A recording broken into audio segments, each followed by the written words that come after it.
a todos. En nombre de Savianova os doy las gracias a todos por estar aquí. Hoy es un día diferente.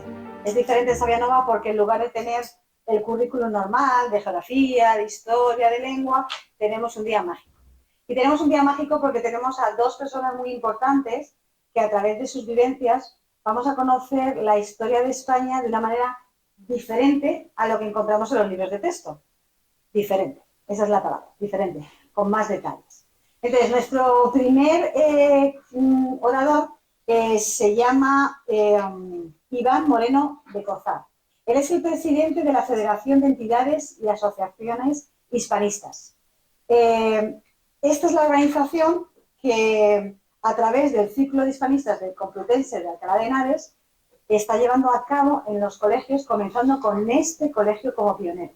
Hemos comenzado estas conferencias, tuvimos la primera, esta es la segunda, y como siempre Savianova, pues somos los pioneros. Nuestro presidente, Iván Moreno de Cózar, es conde de los Andes y tiene grandeza de España, o sea, es grande de España. Esto quiere decir que puede permanecer con su sombrero delante del rey. Todo el mundo tiene que quitarse el sombrero en presencia del rey, pero un grande de España, como el señor Iván, que vais a conocer ahora, puede permanecer delante del rey con el sombrero puesto. Él es descendiente del último virrey de Perú. El último virrey de Perú es el que estuvo en guerra contra los ingleses que querían quitarnos Perú y contra los sublevados criollos que querían que Perú se independizase. Trabaja, o ha trabajado más bien, para la Real Academia de la Historia. Ha participado en un proyecto fabuloso de la Real Academia de la Historia que consiste en un diccionario biográfico con 55.000 españoles ilustres. Ha hecho un diccionario donde está la vida de estos 55.000 ilustres españoles y esto ha sido dirigido por el señor Iván. Entonces le vamos a dar la bienvenida a nuestro colegio Savianova. Por favor, Iván.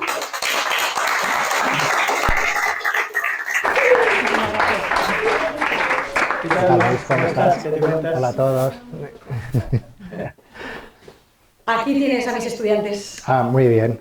Bueno, Gemma ya os ha contado que efectivamente yo participé en la coordinación, no dirección, pero en la coordinación, porque formábamos un equipo de 8 personas que estábamos coordinando el Diccionario Biográfico Español, que fue un proyecto europeo que duró algo más de 10 años, en el cual sacamos a relucir la vida de más de 55.000 personajes de la historia de España.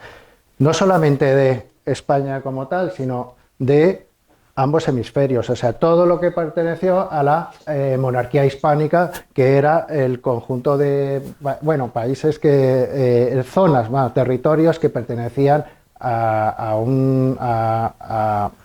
donde estaba el rey, que era el que bajo su sombra, su soberanía, se encuadraban estos territorios. Como veis, tenemos una historia apasionante, porque el primer personaje de ese diccionario era que tenemos noción, era Istolacio, que es del siglo VII a.C. Y era un cacique íbero del que tenemos alguna referencia, muy poca, pero algo. Y llegábamos hasta 1950. Vamos. Total, fue apasionante ese proyecto y lo cual nos trae a la luz pues, un montón de personajes fabulosos del cual tenemos que sentirnos muy orgullosos. Por ejemplo, del que os va a hablar Luis, que es el Cano, sobre el Cano, toda la aventura marítima del Cano, por el cual se circunnavegó el globo terráqueo por primera vez.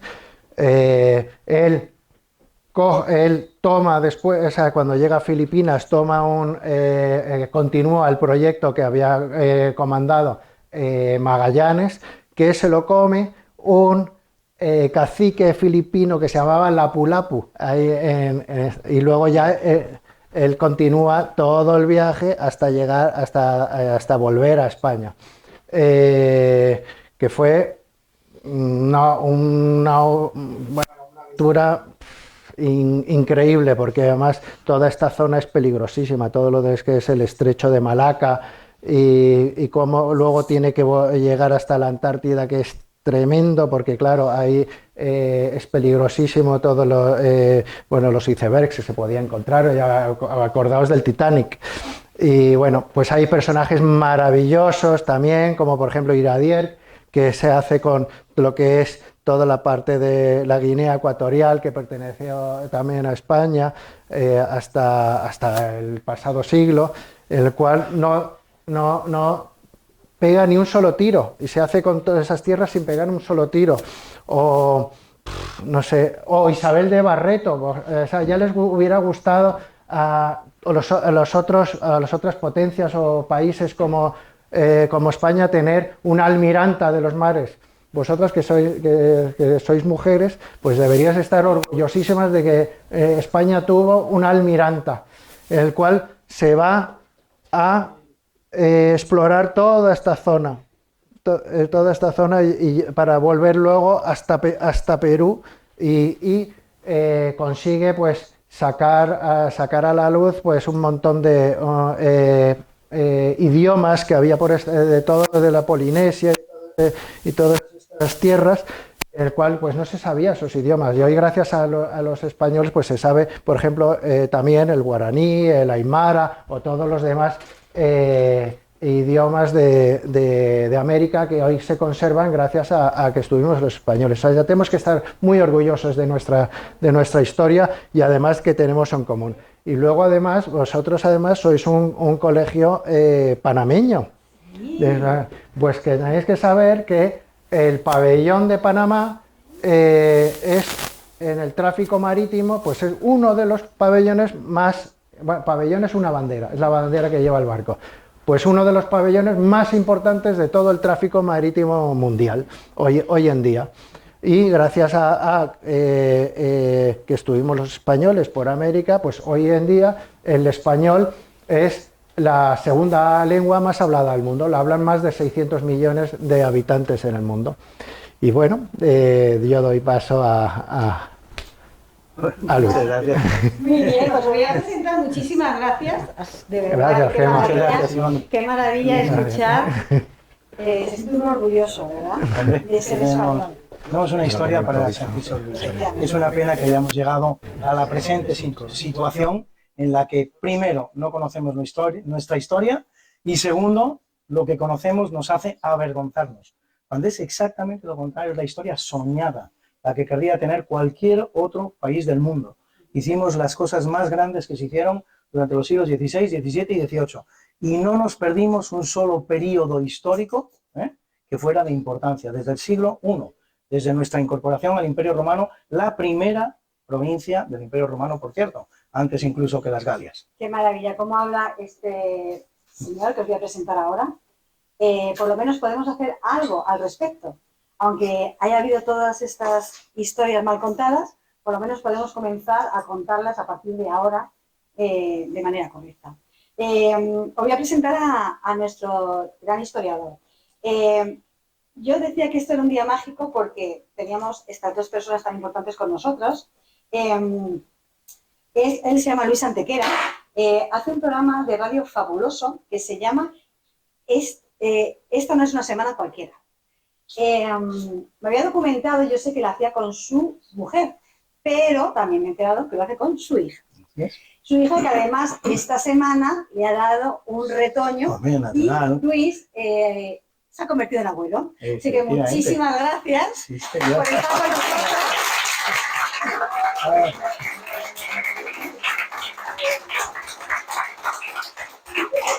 Además, se trata de un nietecito que continúa en esa tradición de mestizaje tan propia de los españoles, porque su padre es un colombiano. Precioso mesticito que en estos momentos pues, estamos criando en casa con toda la alegría del mundo. Podéis imaginar. Y que sabrá la historia contada por su abuelo. Nunca mejor dicho. Eso espero. Sí, seguro. Entonces, ¿qué más os puedo contar de Luis? Pues es un gran divulgador de historia, tiene pasión de Cristo y es un hombre muy comprometido quien además estudió ICADE, es administrador de empresas, pero realmente su dedicación es divulgar historia, la hispanidad y la religión católica. Y nos ha traído un regalo, porque además es escritor. Como buen divulgador, pues uno tiene que ser escritor, ¿no? Nos ha regalado este libro que se llama Historia desconocida del descubrimiento de América. Lo ha dedicado al Colegio Savianova y lo tenemos aquí en nuestro colegio para poder hacer uso de él. Así que muchísimas gracias, Luis, por estar hoy con nosotros. Muchísimas gracias a vosotros, Gemma. A vosotros por hacernos partícipe de ese cachito de la historia. Bueno. Muchas gracias, bienvenido. Gracias, Gemma. Muchas gracias, chicos. Muchísimas gracias. Bueno, chicos, pues nada, efectivamente vamos a hablar de lo que ya he tenido ocasión de explicar antes, de lo que es la historia soñada. La historia soñada, la historia de los española, desde el principio de los tiempos, desde los tiempos en que Hispania es la primera provincia romana, hasta el siglo XIX, en que empiezan tiempos un poquito diferentes y un poquito más complicados, España es la historia soñada. Es la que querría tener cualquier país del mundo, os lo aseguro. Pero si hay 3 siglos de la historia española que son particularmente increíbles, particularmente épicos, particularmente bellos, esos siglos son el XVI, el XVII y el XVIII. Empieza todo este tema con el descubrimiento de América, que es del que vamos a hablar un poquito ahora, y no solo del descubrimiento de América. Os voy a hacer un planteamiento que espero que sea un poquito más amplio, para que sepáis por qué se produce el descubrimiento de América. El descubrimiento de América no es solo una casualidad, no es solo 3 barcos que se tiran a la mar, no saben dónde y aparece América. La verdad es que el proceso es un poquito más largo y es muy bonito, es un proceso muy bonito, que tiene un comienzo que es como poco medio siglo anterior al propio descubrimiento de América. Por lo tanto, quedaros con eso. Tenéis la historia, los españoles tenemos la historia más bonita que pueda tener nadie, la que realmente todos querrían tener, os lo aseguro. Nos la han falseado, nos la han contado mal, nos han contado burradas de las cosas que hemos hecho. Todo lo que hemos hecho bien parece que estuviera mal hecho y que no se debió hacer. No es así. Se hicieron cosas malas porque los seres humanos siempre hacemos cosas malas, pero el balance es finalmente positivo. Lo que se hizo fue muy bueno, fue muy bonito, fue muy bello y os garantizo que cualquier otro país europeo habría deseado hacer lo que España hizo durante estos 3 siglos. Pero no lo hicieron los ingleses, no lo hicieron los franceses, no lo hicieron los holandeses, los rusos, lo hizo España. Lo hizo España y estuvo bien hecho y fue muy bonito y representó un gran paso adelante en la historia de la humanidad. Todo aquello que hizo España en estos 3 siglos mágicos. Bueno, pues nada, vamos a ver en qué consiste eso de lo que os estoy hablando. Si yo os dijera que el descubrimiento de América, que se produce en el año 1492, empieza 40 años antes, en el año 1453, y que empieza aquí, en una ciudad que se llama entonces Constantinopla y que hoy se llama Estambul, en la que probablemente algunos de vosotros habéis estado, una preciosa ciudad. Pues sí, todo empieza en 1453, 39 años antes del descubrimiento propiamente dicho, y empieza aquí, en Estambul. Como veis, es una ciudad absolutamente céntrica. Al sur el Mediterráneo, al norte el Mar Negro. Pero es que esta ciudad tiene una particularidad muy importante. Es la puerta a lo que era entonces el comercio más importante que existía en el mundo. Probablemente lo habréis oído mencionar en alguna ocasión, la ruta de la seda. ¿Os suena la ruta de la seda? ¿Qué venía por la ruta de la seda? A ver, 2 o 3 productos, venga. Seda, evidentemente, especias, porcelana, tecnología, tantas cosas. Las cosas más importantes y más caras que se comerciaban en Europa, entonces, eran precisamente las que venían de la China, de la India, de las islas de las Molucas, de toda esta parte del mundo, y que tenían que ser transportadas, como veis perfectamente en el mapa, a través de estos caminos que finalmente confluían ahí en Constantinopla, donde estaba la puerta de Europa. ¿De acuerdo? Pero ¿qué ocurre en 1453? Porque os estoy diciendo que esta historia empieza en 1453. Ocurre que un pueblo que se halla por aquí en la actual Turquía, que puebla también estas partes de Asia, que son los turcos o los otomanos, conquistan Constantinopla. Constantinopla era entonces la capital del Imperio Romano.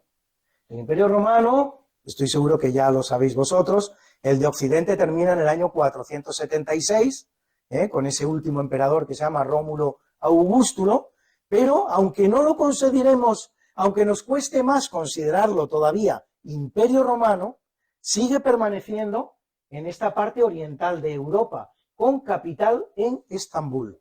Ahí todavía está la capital del Imperio Romano. Entonces, estos turcos que vienen de aquí, del este, turcos otomanos, conquistan la ciudad de Constantinopla y ponen punto final al Imperio Romano. Ese Imperio Romano que había empezado en el siglo I o -1 con Julio César, con Augusto, ¿sí?, con tantos emperadores, Diocleciano, tantísimos, pues va a terminar con Constantino XI, aquí precisamente en Estambul, en Constantinopla. Entonces Constantinopla, Estambul significa la ciudad. En el idioma de los turcos, Estambul significa la ciudad. Le cambian el nombre. Deja de ser Constantinopla para ser Estambul. Y cuando los turcos han conquistado esta ciudad, tienen la buena idea de cerrar la ruta de la seda. Esa ruta de la seda que había sido tan activa durante tantos siglos, Marco Polo, ¿no? Os sonará Marco Polo, sin duda. Marco Polo es uno de esos comerciantes que traficaba, que comerciaba con los productos de Oriente y los traía a Europa y se hacía rico vendiéndolos en Europa. Imperios anteriores al Imperio Otomano, como por ejemplo los mongoles, ¿os sonarán los mongoles? Terriblemente crueles. ¿Os suenan los mongoles? Pues los mongoles practicaban mutilaciones, ejecutaban a muchos, exterminaban muchos de los pueblos por los que pasaban. Era un imperio muy cruel, probablemente incluso más cruel que los turcos. Pero sin embargo, estos mongoles no habían cerrado la ruta de la seda. Ellos dijeron, puesto que la ruta de la seda produce mucho dinero, yo voy a poner una serie de aduanas, por aquí, por aquí, por aquí, por aquí, y todo el que quiera traer productos de aquí va pasando por mis aduanas, me va pagando mis aranceles, mis impuestos, vosotros os enriquecéis y yo me enriquezco. Y aquí todo el mundo contento. Sin embargo, los turcos no tuvieron esta idea. Los turcos, por alguna razón, deciden cerrar la ruta de la seda. Se acabó. Ya no entran en Europa ni la tecnología que viene de la China, ni la porcelana, ni la seda, ni las especias, ni los vestidos maravillosos, tantas cosas que se producían, dejan de entrar. 1453, se ha cerrado la ruta de la seda. Europa se queda, de alguna manera, a oscuras, es decir, se produce un retraso en la historia. La historia no siempre va hacia adelante, como podemos llegar a creer. Hemos llegado a un momento de la historia en el que vivimos muy bien, con mucho bienestar, con muchas comodidades. Esto se podría ir al garete. No creáis que la historia cada día es mejor que el día anterior. No, no, la historia tiene sus saltos atrás. Y este es uno de los pequeños saltos atrás que se producen en la historia. De repente en Europa dejan de tener especias, dejan de tener porcelana, cosas que daban mucho prestigio. Las especias, primero, daban sabor a la comida, pero segundo, tenían una función que era todavía más importante. En aquel momento, figuraros, no había neveras, no había tantos adelantos como hay ahora. Servían para conservar la comida. Desde el momento que ya no tienes especias para conservar la comida, os podéis imaginar que aquella dieta pierde un montón de calidad a partir de ese momento. No solo por su sabor, sino porque las carnes son perecederas. En 2 días se ha echado a perder la carne. Todo esto encarece el producto, todo esto hace que la vida sea más desagradable. Y todo esto ocurre en 1453. Esa Europa oscura está en la oscuridad durante 50 años, naturalmente busca soluciones, el ser humano siempre busca soluciones.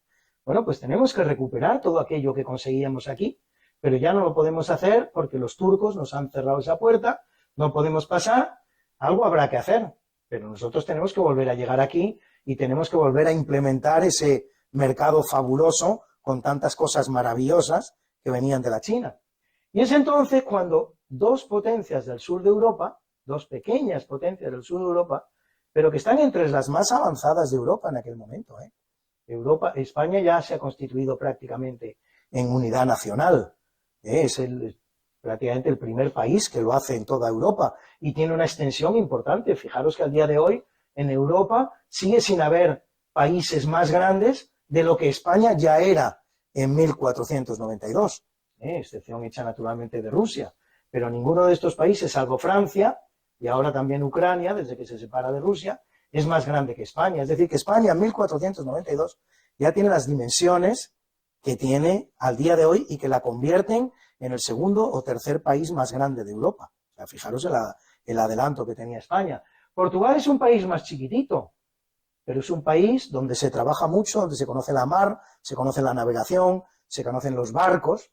Y entonces estos dos pequeños países del sur de Europa, que hasta ese momento han estado enfrascados en esa aventura que se llama la Reconquista, es decir, liberar a Europa del yugo islámico, de los modos de gobernar islámicos, pues esos dos pequeños países se lanzan, vamos a decirlo así, al rescate de Europa, al rescate de la ruta de la seda y al rescate de Europa.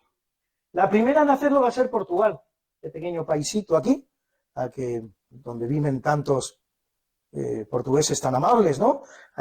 Cuyas ciudades tantas veces visitamos, donde comemos tan bien, generalmente más barato que en España, ese país amable, al que queremos tanto y que nos quieren tanto, a pesar de que la política nos lleve a veces a desencuentros, pero que somos dos países indudablemente hermanos, ¿no?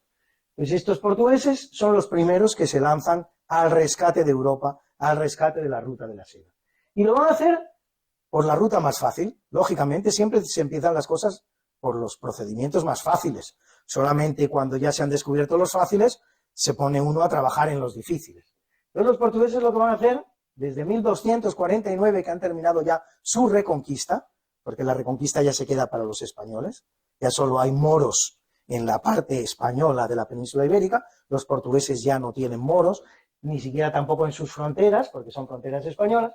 Pero esos portugueses desde 1249 se lanzan a investigar los mares, a descubrir toda esta parte del Atlántico, a ver qué hay en toda esta parte del Atlántico. Van a descubrir la isla de Madeira, alguno a lo mejor ha estado de vacaciones allí, van a descubrir las islas de las Azores, van a descubrir Cabo Verde y sobre todo van a ir explorando la costa africana, siempre cerquita de la costa, en lo que se llama navegación de cabotaje, con la costa a la vista. Os podéis imaginar que esa es la manera segura de navegar. Lo difícil es lanzarse a alta mar y no ver más que agua. Bueno, agua siempre es lo que se ve, es decir, la tierra queda lejos. Pero claro, no es lo mismo estar en esta parte del agua y saber que aquí está la tierra, aunque no la veas, que en caso de problemas navegas hacia el este y te encuentras la tierra, que lanzarse a alta mar donde no hay nada ni se ve nada. Bueno, pues los portugueses efectivamente van haciendo navegación de cabotaje, siempre cerquita de la costa, van bajando, van haciendo todos estos descubrimientos, van realmente descubriendo todo lo que es la costa occidental de África. Van bajando así, van bajando así, van bajando así, y en 1487, un marino, por 1487, 5 años antes del descubrimiento de América, América no se ha descubierto todavía, en 1487 ya ha llegado aquí un marino portugués que se llama Bartolomé Díaz, y dice, bueno, ya sabemos dónde está el final del continente americano. Unos años después, otro marino portugués que se llama Vasco da Gama va a continuar la navegación, ahora por la parte oriental de Asia, va a subir, va a subir, va a subir, va a llegar a Kenia, a esta parte de Kenia, y desde aquí, gracias a un piloto africano, cuyo nombre no conocemos, estas son las injusticias de la historia. Tantos personajes importantes de la misma cuyo nombre no conocemos. Pero el verdadero protagonista de este salto que se va a producir ahora es un piloto africano cuyo nombre no conocemos, que se incorpora a la embarcación de Vasco da Gama, y Vasco da Gama va a ser el que dé el salto ya finalmente a Asia. Va a hacer esta navegación, llegando aquí a una ciudad que se llama Calicut, no Calcuta, Calicut es una ciudad marítima, Calcuta es una ciudad del interior, hay miles de kilómetros, todo el mundo dice, ¿no?, que se llegó a Calcuta, ¿no?, a Calicut. Aquí llega Vasco da Gama, y luego va a continuar la exploración portuguesa, todo por esta parte, y en el momento en que llegan aquí, y luego aquí también, esto es la China, esto es Indonesia, las Molucas es donde están las especias, el clavo de olor, la canela, en fin, tantas, la pimienta, tantas especies. Y cuando llegan aquí, se puede decir que ya está restablecida la ruta de la seda.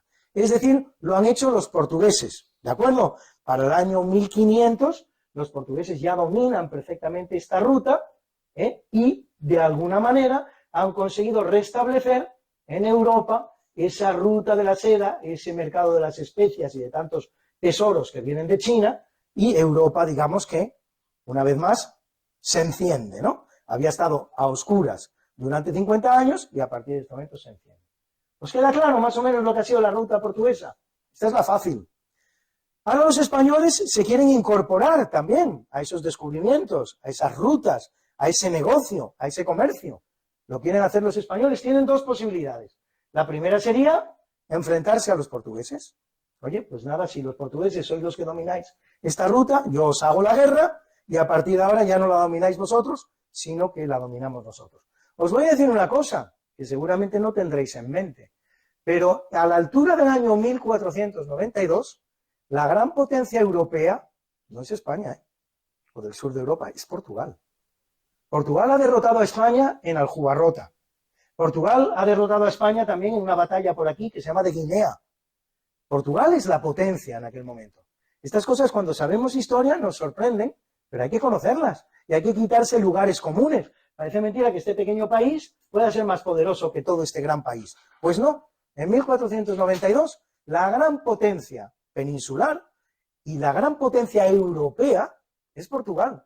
Ingleses y franceses, que parece que siempre hubieran estado haciendo la historia, ¿no? Y que si algo no lo hacen los ingleses y los franceses, es que no existe, porque son los grandes creadores de la historia. Ingleses y franceses, aquí, a esta altura, están en una guerra que se llama de los 100 años y que está muy bien denominada, duró 116 años. Están a mamporrazo limpio.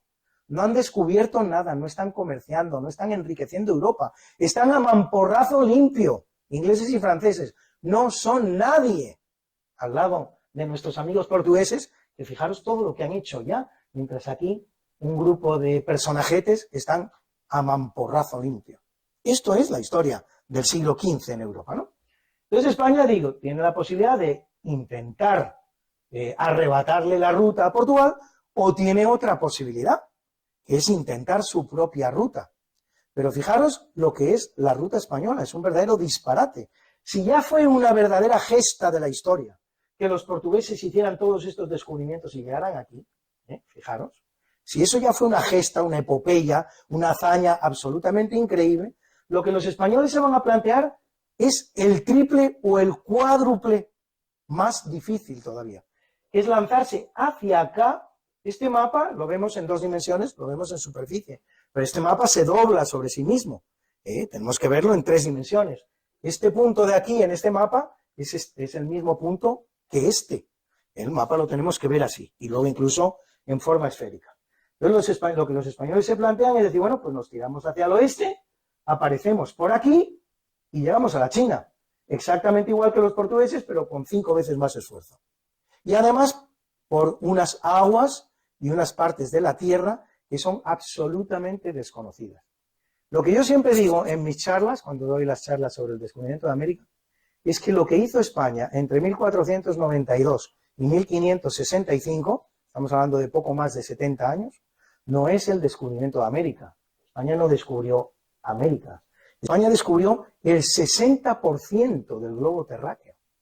El 60% del globo terráqueo. Parece mentira que a la altura del año 1492, cuando empieza la aventura española, parece mentira que los europeos apenas conozcan esta parte del mundo. Esto mal, pero al menos lo conocen. Esto es lo que se conoce del mundo cuando empieza la aventura española en 1492. Nada más que esto. Este continente no se conoce para nada. Estas aguas no se conocen para nada. El 60% del planeta Tierra era desconocido. ¿Os lo podéis imaginar ahora? Ahora no es así. Ahora nacemos y ya desde los 7, 8, 9 años estamos viendo lo que es un globo terráqueo, nos resulta algo conocido, algo familiar. Los más empollones lo conocerán mejor, los menos empollones se quedan con la forma del globo, poco más. Esto no existía en el año 1492. No se conocía nada. ¿Os dais cuenta? Esto es importantísimo. España no descubrió América, descubrió el 60% de la Tierra. Bueno, esto es importante. Entonces, esta aventura, como digo, empieza en 1492, cuando los españoles se quieren incorporar a este gigantesco negocio de la Ruta de la Seda y mandan 3 barcos para acá. Lo normal, lo esperable en aquel momento, es que la navegación hubiera sido más o menos complicada, pero ininterrumpida. Agua, agua, agua, agua, agua, agua, hasta que llegamos a la China. Una aventura, porque todas esas aguas no se conocían. El Atlántico, en aquella época apenas se conocía esta parte. Ni siquiera esto del Atlántico era conocido, ni siquiera. Solo se conocía esta partecita de aquí del Atlántico. Esta parte del Atlántico es un descubrimiento español también. Los españoles no solo descubren América, descubren esta parte del Atlántico. Si Cristóbal Colón hubiera decidido volver a España un día antes de descubrir América, y lo hubiera conseguido, no lo habría conseguido, porque aquellos marinos estaban muertos de hambre, sin energías de ningún tipo, eran hombres muertos. De no aparecer América, no habríamos sabido nunca más de aquellos marinos. Pero suponiendo que hubieran podido y hubieran decidido volver a España sin descubrir América, hoy estaríamos hablando del descubrimiento del Atlántico por los españoles. El Atlántico lo descubrieron los españoles. Lo que pasa es que luego estaba América, y la importancia del descubrimiento americano era tan grande que ya te olvidas de las cosas pequeñas que has hecho antes. Pero con que hubieran venido un día antes, estaríamos hablando del descubrimiento del Atlántico. Bueno, entonces estos españoles se han lanzado para acá. Su ambición no es otra que llegar a la China. Es donde hay dinero, es donde hay negocio. Tierra firme, además. Cosas conocidas, una civilización. Y tienen la mala suerte, fijaros lo que os digo, tienen la mala suerte de encontrarse esto. Esto en aquel momento de la historia no fue un gran descubrimiento que produjo a todos alegría. Produjo alegría desde el punto y hora que aquello era tierra firme y por lo menos no se iban a morir de hambre. Algo habría que comer y algo se podría conseguir en aquellas tierras. Pero aquello fue la sensación que les quedó a aquellos españoles cuando llegan aquí a la puerta de México. Luego en 1521, Hernán Cortés será el que conquiste México. Por cierto, ya os digo algo, para que lo sepáis, este México chiquitito que veis ahora, que tiene 1.900.000 kilómetros cuadrados, en tiempos de los españoles llegó a tener 8 millones de kilómetros cuadrados. Toda esta parte de los Estados Unidos. Este es el Mississippi. Desde el Mississippi hasta el Pacífico, todo esto, más México, más todo Centroamérica, constituía lo que se llamaba el Virreinato de la Nueva España. 8 millones de kilómetros cuadrados. Cuando España abandona el escenario, ha perdido esta parte central de los Estados Unidos. Pero lo que le lega, lo que le dona, lo que le cede a México es todo esto. México era todo esto. Cuando en el año 1821 los españoles abandonan México, México es todo esto. Dicen que les pidamos perdón. Más bien lo que hay que pedirles es explicaciones. Oiga, ¿y todo esto qué ha pasado? Todo esto qué ha pasado. Nosotros les dimos todo esto. Y ahora todo esto es Estados Unidos. ¿Dónde está? ¿Han sido ustedes responsables en la administración de esta parte del territorio? ¿Han sido ustedes responsables en la administración de esta parte del territorio? Si nosotros les dejamos 5 millones de kilómetros cuadrados, ¿por qué ahora solo tienen 1.900.000 kilómetros cuadrados? ¿Os dais cuenta que de no haber perdido México en 1848, toda esta parte que hoy día forma parte de los Estados Unidos, de no haberlo perdido, hoy la primera potencia del mundo no sería Estados Unidos, sino que sería México? El único país que tendría un gran acceso al Océano Pacífico y también un acceso al Caribe y al Atlántico. No lo tendría Estados Unidos. Estados Unidos estaría aquí y solo tendría acceso al Atlántico. Sin el acceso al Pacífico, Estados Unidos jamás sería la primera potencia que es al día de hoy. Y ese acceso al Pacífico lo tenía México, pero lo perdió. Así que antes de pedir perdón, más bien ofrezcan explicaciones y luego seguimos hablando, si os parece bien. Bueno, pues en 1513 Ponce de León está descubriendo Estados Unidos, se está descubriendo México también. Y también las exploraciones españolas van a venir por aquí. Es decir, de la misma manera que se está buscando la salida, hay que llegar a la China, como sea. De la misma manera que se está buscando la salida, se está buscando también la salida al Pacífico por aquí. Por cierto, aquí también en 1513, aquí, en esta franja, esto es Panamá. Panamá es el istmo, es la unión entre los Estados Unidos al norte y América del Sur. Panamá, esto es Panamá. Aquí ha llegado otro español. ¿Sabéis cómo se llama el español que llega a Panamá y que descubre el Pacífico? No. Luego, si quieres, hablamos de Américo Vespucio. Tiene calle en Madrid, muy cerquita de un Corte Inglés, si no me equivoco. A ver, me parece que cruza Serrano y Velázquez, ¿no es así? Vasco, Núñez, sí, Vasco Núñez de Balboa. Bueno, pues Vasco Núñez de Balboa hace un descubrimiento, bravo, bravo, hace un descubrimiento crucial aquí. Entra desde la Española, entra en Panamá, entra por el norte, cruza Panamá, que tiene 80 kilómetros de anchura, y llega al sur. Y ve por primera vez el Pacífico, ve este inmenso mar, y puede anunciar, ya sabemos cuál es la clave de esta historia. Queríamos ir a la China, ya tenemos el mar, ya conocemos el mar, gracias al cual podemos llegar a la China. Cosa que, por otro lado, tampoco lo dijo tan cierto, porque, imaginaros, aquí podría haber habido otro continente, ¿no? Es decir, Vasco Núñez de Balboa ve aquí el Pacífico, pero no sabe lo que hay. Aquí podría haber habido otro continente. Y otra vez el mismo problema. Seguimos sin llegar a la China, pero por fortuna no lo hubo. Lo que había, en cambio, era el gigantesco Océano Pacífico, que lo había descubierto en 1513 Vasco Núñez de Balboa. ¿Cómo llegar en barco al Pacífico? Ese es otro de los problemas que se plantea entonces. Y entonces lo que va a hacer una serie de marinos españoles, entre los cuales Yáñez Pinzón, entre los cuales Juan de la Cosa, entre los cuales, por supuesto, Magallanes, es ir explorando toda esta parte de América para ser capaces de encontrar un paso al Pacífico. Ya sabemos que el Pacífico está aquí. Lo sabemos porque Vasco Núñez de Balboa nos lo ha dicho desde aquí. Ahora, ¿cómo llegar? No podemos llegar porque esto es una barrera. No podemos cruzar en barco. Aquí tampoco podemos cruzar en barco. Aquí tampoco, aquí tampoco, aquí tampoco. Todo eso es un trabajo que van a ir haciendo los marinos españoles, buscando la salida. Y el que lo va a encontrar va a ser Magallanes en 1521 aquí. Aquí finalmente, en el estrecho que lleva su nombre, el estrecho de Magallanes, el tío navega, navega, navega y efectivamente consigue salir al Pacífico. ¿Os podéis imaginar la alegría de Magallanes en el momento en que ve ese mar inmenso? Ve que por fin ha superado ya el continente americano. ¿Bien? Sí. Ve que por fin ha superado ya el continente americano y que puede continuar la navegación. Y esto ocurre 30 años después del descubrimiento de América. Es la verdadera consumación del descubrimiento de América. Ahora sí se ha conseguido lo que se quería, que es la ruta para llegar a la China, navegando hacia el oeste por ahí y llegando a la China por aquí. Como os he dicho, esto es un redondel, vamos a decirlo así, y llega a la China desde aquí. Total, que efectivamente en 1521 Magallanes entra por fin en el Pacífico y sabiendo que las islas de las Molucas están aquí, porque él lo sabía. Él lo sabía ¿por qué? Porque su primo Serrano ya estaba en las islas de las Molucas, las que estarían aquí. Es difícil de comprender. Aquí ya estaba su primo y ya le había dicho que habían llegado aquí y que aquí había muchas especias. Y Magallanes tendría que haber continuado en esta dirección para haber llegado aquí y haberse hecho con el mercado de las especias y haberse enriquecido.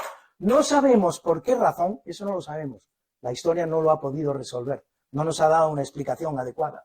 No sabemos por qué Magallanes, una vez que descubre el Pacífico, en vez de seguir así todo recto y llegar a donde ya estaba su primo, que era portugués, que había llegado por aquí, en vez de hacer eso, pues decide ir hacia el norte y encontrarse aquí las Islas Filipinas. Esto es Japón, por lo tanto, estas son las Islas Filipinas. Hace una trayectoria un poquito hacia el norte y llega a las Islas Filipinas, donde va a perder la vida. Un indio lo va a matar. Pero fijaros ya todo lo que había conseguido. Había casi conseguido el objetivo de su viaje, que era llegar a las Molucas. Cuando Magallanes es asesinado, muerto, por un indio que se llama Lapu Lapu, aquí en las Filipinas, un español que se llama, ¿cómo se llama el español que acompaña? Sí, ¿lo has dicho? Elcano, Juan Sebastián Elcano. Un español toma el mando de la expedición y se dirige desde Filipinas hasta las Molucas. En las Molucas hace cargamento de especias. Ahora es rico. Ahora sí, Juan Sebastián Elcano es rico. Probablemente uno de los primeros que se había enriquecido de verdad en esta gran aventura española, porque ha cargado el barco del producto más caro que existe en aquel momento en la historia, en el mundo, que no es otro que el clavo de olor. Y os voy a contar una historia que es divertida, es curiosa. Habla de las paradojas de la historia y de los caprichos de la historia. Aquellos marinos que van en el único barco que queda ya de la expedición había partido con 5 barcos, solo queda un barco están muertos de hambre, están sin fuerzas, están enfermos, tienen una enfermedad que se llama el escorbuto. El escorbuto, entre otras manifestaciones, entre otros síntomas, tiene el de que se te caen los dientes. Se llega a una situación de hambre tal que aquellos marinos españoles se comían sus propias encías, se comían sus encías para salvarse del hambre. Bueno, pues estos marinos españoles que estaban enfermos de escorbuto, en aquella nao que se llamaba Victoria y que gobernaba Juan Sebastián Elcano, no saben que llevan la medicina en el barco. Porque la medicina del escorbuto es la vitamina C, y el producto del mundo que más vitamina C tiene es precisamente el clavo de olor, del que llevaban absolutamente llena la bodega. ¿Os dais cuenta? El drama de llegar a España absolutamente enfermo, absolutamente hambriento, que hayas perdido realmente los dientes, que te has comido las encías, y no saber que eres un laboratorio de la medicina que habría resuelto tu problema, y no se la toman, porque no saben que llevan la medicina. Fijaros las cosas curiosas de la historia, ¿no? Bueno, pues este Juan Sebastián Elcano efectivamente recupera lo que es el espíritu de la expedición, se llega aquí a las Molucas, hace cargamento de clavo de olor y tiene que tomar una decisión. A partir de ese momento ya, digamos que es rico, solo hay que llegar a España y vender el clavo de olor. Tiene que tomar una decisión. La decisión es, estando aquí, ¿vuelvo a España por donde he venido? Que sería por aquí, para aparecer por aquí y luego llegar a España. Eso habría sido la decisión normal, porque él ya conocía ese camino. Ahora tengo que volver a España. Pues de la misma manera que he llegado hasta aquí, por el mismo camino, pero a la inversa, llegaría a España.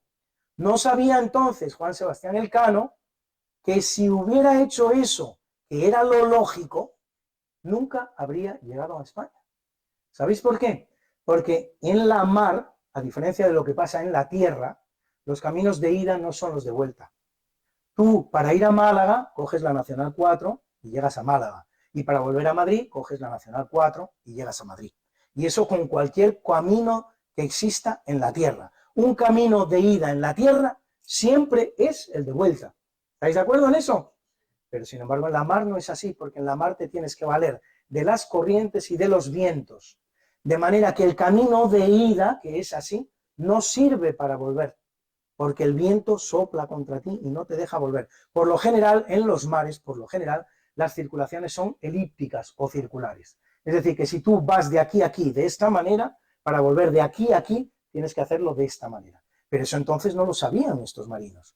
Lo normal es que Elcano hubiera dicho, de la misma manera, por el mismo camino por el que he llegado, voy a volver a España. Sin embargo, no sabemos por qué, una vez más, un misterio de la historia, toma la decisión de decir, no, estando como estoy aquí, no voy a retornar para aparecer por aquí y luego a España, no. Voy a continuar mi camino por unos mares que nadie conoce. Voy a atravesar este mar, que es el Índico, que nadie lo conoce. Recordad lo que os dije al principio, España descubrió el 60% del planeta Tierra, no América, el 60% del planeta Tierra. Entre esos descubrimientos también este del Índico, que va a hacer Juan Sebastián Elcano. Va a hacer esta navegación, se va a ir muy hasta abajo, porque no se quiere encontrar a los portugueses que están por aquí. En vez de navegar como los portugueses, haciendo navegación de cabotaje, ¿os acordáis? Con la tierra cerca, él se va a ir muy abajo, va a llegar casi al Polo Sur y va a aparecer por aquí y va a llegar finalmente a España. Claro, es que expedición. Esto que era una decisión absolutamente de locos en aquel momento, voy a seguir navegando hacia Occidente, porque confío en que la Tierra sea redonda. Y lógicamente, si estoy aquí y navego hacia Occidente, acabaré llegando a España. Todo esto no lo sabía nadie. Es un descubrimiento. Nadie sabe, nadie conoce cuáles son los vientos, cuáles son las corrientes, cuáles son las trayectorias que hay que hacer desde aquí para llegar a España. Todo esto no lo conoce nadie. Esto sí, esto lo conocen los portugueses, pero todo esto no lo conoce nadie. Esto es un descubrimiento de Juan Sebastián Elcano hasta completar ese 60% del planeta Tierra del que os estoy hablando. ¿Bien? Y ya efectivamente Juan Sebastián Elcano hace esta navegación y llega a España. Con lo cual, además de haber hecho todos estos descubrimientos, además de traer un cargamento bestial de clavo de olor y de ser rico, Es la primera persona en la historia que hace ¿qué? ¿Qué es lo que hace Juan Sebastián? La primera vuelta al mundo, efectivamente. Y ya solo me queda contarles una cosa, ¿cómo vamos de tiempo? Pues muy bueno. Pues, bien, ¿a qué hora deberíamos terminar? Sí, bueno, pues entonces lo dejamos aquí. Lo dejamos aquí porque yo creo que solo queda un descubrimiento por hacer, solo los describo. De la misma manera que hasta ahora se ha conseguido cómo llegar desde España, dar la vuelta al mundo y llegar a España, y se sabe cómo llegar de España hasta América, todavía hay un descubrimiento que resta por hacer, que es cómo llegar desde América, desde China hasta América. Eso se llama el tornaviaje de Urdaneta. Es el último de los grandes descubrimientos que hará España. Hay una pregunta ahí, pero presentamos a Iván, ¿o qué? ¿Sí? ¿Sí? Venga. España también descubrió América, la Antártida, porque a mí me suena que he leído y he escuchado que España llegó a la Antártida, pero como eran hombres muertos porque se morían de frío, al final los acabó encontrando América. España, el descubridor de la Antártida es un marino español que se llama Gabriel de Castilla. Lo que pasa es que él no volvió, pero sin embargo sí hay crónicas de personas que volvieron desde la Antártida, que pertenecían a esa expedición de Gabriel de Castilla y que indicaron que Gabriel de Castilla, la expedición que dirigía Gabriel de Castilla, que había salido de Chile, aquí, y navegando hacia el sur había llegado a la Antártida, había descubierto la Antártida. Lo que pasa es que es un continente absolutamente inhóspito. Las temperaturas son de 30 grados bajo cero, 40, 50, entonces efectivamente nadie tiene interés en llegar a la Antártida. Pero la Antártida como descubrimiento es también un descubrimiento español, de este marino que te digo, Gabriel de Castilla, que da nombre, hoy día en la Antártida hay varias bases militares, no hay otra cosa, no se puede vivir allí. Entre otras cosas también se ha declarado que es zona que no se puede explotar. Hay varias bases militares, España tiene 2, una de las cuales se llama Gabriel de Castilla. Muy bien, muy buena pregunta, muchas gracias. Luego está también el naufragio del San Lesmes, me parece que es otro barco que llegó también con posterioridad, pero que de la misma manera llegó a la Antártida y allí se quedó. ¿Alguna otra pregunta, chicos? Otra, muy bien. La heroína preguntona. Muy bien. Yo te agradezco mucho tus preguntas. ¿Es el que descubrió América y por eso América se llama así? Pues no. Américo Vespuccio es un marino que va con Cristóbal Colón a América. No es, además ni siquiera en el primer viaje. Parece que empieza a ir en el segundo o tercer viaje. Por lo tanto, ni siquiera está en la expedición exploradora. Lo que pasa es que Américo Vespuccio, como tantos otros marinos españoles, Rodrigo de Bastidas, Alonso de Ojeda, muchos, empiezan a explorar toda esta parte de América. Juan de la Cosa también, el que hace el mapa que tenemos en el Museo Naval. Toda esta parte, concretamente, lo que es Colombia y lo que es Venezuela al día de hoy. Todo eso lo va a explorar Américo Vespuccio. Eso sí le corresponde a él. Toda la exploración que se hace de Colombia y de Venezuela, junto con otros marinos, no solo él. Pero Américo Vespuccio va a escribir un libro. Va a escribir un libro que se llama Novus Mundus. Lo escribe en el año 1503. Novus Mundus, ¿qué significa, chicos? Nuevo mundo. Es decir, ya en 1503, solo 10 años después del descubrimiento, son muchos los que dicen que aquello no es Asia, porque ya sabéis que muchas personas, Cristóbal Colón entre ellas, creyó que había llegado a Asia. Cristóbal Colón le decía a los reyes, he llegado a Asia. Y los reyes le decían, maravilloso. Y ahora, ¿y las especias? No, las especias todavía no las he encontrado.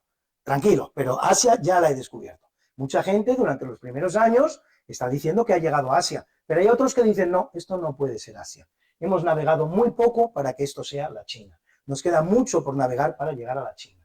Y Américo Vespuccio, en este libro que ya lo llama Novus Mundus, luego está defendiendo que aquello es un nuevo mundo, que no es Asia, lo escribe en el año 1503. No se sabe muy bien quién lo ha escrito, son las aventuras de Américo Vespuccio. Parece que las hubiera escrito él, parece, pero no estamos en condiciones de decir a ciencia cierta que lo escribió él. Pudo ser otra persona. Este libro Novus Mundus de 1503 va a caer en manos de un señor que hace mapas, un cartógrafo de Lorena, alemán, que se llama Martin Waldseemüller. Martin Waldseemüller va a hacer un mapa. Te ha hecho gracia la pronunciación, ¿no? Intenta ser alemán. Mi alemán muy bueno no es, pero vamos. Vea, Martin Waldseemüller. Bueno, este Martin Waldseemüller va a hacer un mapa en el año 1507. Él ha leído la obra de Américo Vespuccio y él se cree que Américo Vespuccio es el descubridor de América. Él no lo sabe. 1507, imaginaros cómo circulaba la información entonces. América solo se ha descubierto 15 años antes. Mucha gente en Europa ni siquiera sabe que se ha descubierto América. Y este, como lee Novus Mundus, cree que América la ha descubierto Américo Vespuccio. Y entonces a ese continente que él dibuja le llama América. Y él lo dice.